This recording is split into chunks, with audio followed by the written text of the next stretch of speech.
swear the chill between us made the entire lake drop a few degrees. How was there a house built down here? And who built it? It wasn't new. It looked like it had been standing for 100 years. Even without the water damage, moss and seaweed clung to its base. Yet, oddly, it didn't seem in bad shape. Structurally, it was all there, solid. The longer I stared at it, the more surreal the whole scene felt, like we were trapped in a snow globe about to be shaken by a nightmare. Before I could signal to Clay, he was already halfway to the front door. Of course he was. This was exactly the kind of thing he'd hoped to find down here. A sunken mystery to explore, filled with remnants of forgotten lives. The idea of rifling through other people's things, their pasts, always made me uneasy, though a part of me felt drawn to follow him. I've never been comfortable with the idea of entering submerged places where people used to live. We've done scuba tours before, explored old shipwrecks, places once filled with life, but caving terrified me most. I read a story once about a family that went caving, lost their line, and never made it out.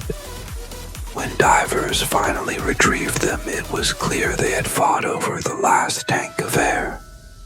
That image never left me. I checked my air. We'd only been down for 10 minutes, though it felt like much longer. As I turned back to the house, I realized I'd drifted forward with the current. Now, I was floating above what once was the front lawn, just a few feet off the ground. I kicked my fins and moved toward the porch, imagining how many people had walked those steps before. Clay had his knife out, fiddling with the door. He snapped it open and cracked another glow stick. Movement at the edge of my vision drew my attention to the windows, curtains gently floating outward, as though a breeze was coming from inside. Inside, the house was eerie, suspended in time. The large living room to the right housed a piano in the back corner, surrounded by a floating stool and several chairs. Sheet music hung in mid-water, as if frozen in animation. Clay, being Clay, pretended to play the piano. I forced a smile, though unease gripped me tightly. The basement Clay wasn't satisfied with the first floor, of course. He was already making his way to the stairs. But wait, there was a door just before the staircase. He opened it, looked down, and then turned back to me with the biggest grin. I knew what it was before I swam over. The basement. If the rest of the house seemed dark, the basement was pure ink. Clay cracked a glow stick and tossed it down the staircase. It fell about 20 feet before coming to a stop at the bottom of a long, narrow staircase that was broken halfway down. Clay didn't hesitate. He swung in, cracking another glow stick, his torch scanning the gloom. The upstairs hallway was narrow, with 3 doors on the right and 1 at the end. Clay pushed open the first door to reveal a small bathroom. We didn't stay long before moving to the next room. He cracked another glow stick, lighting the space, and recoiled.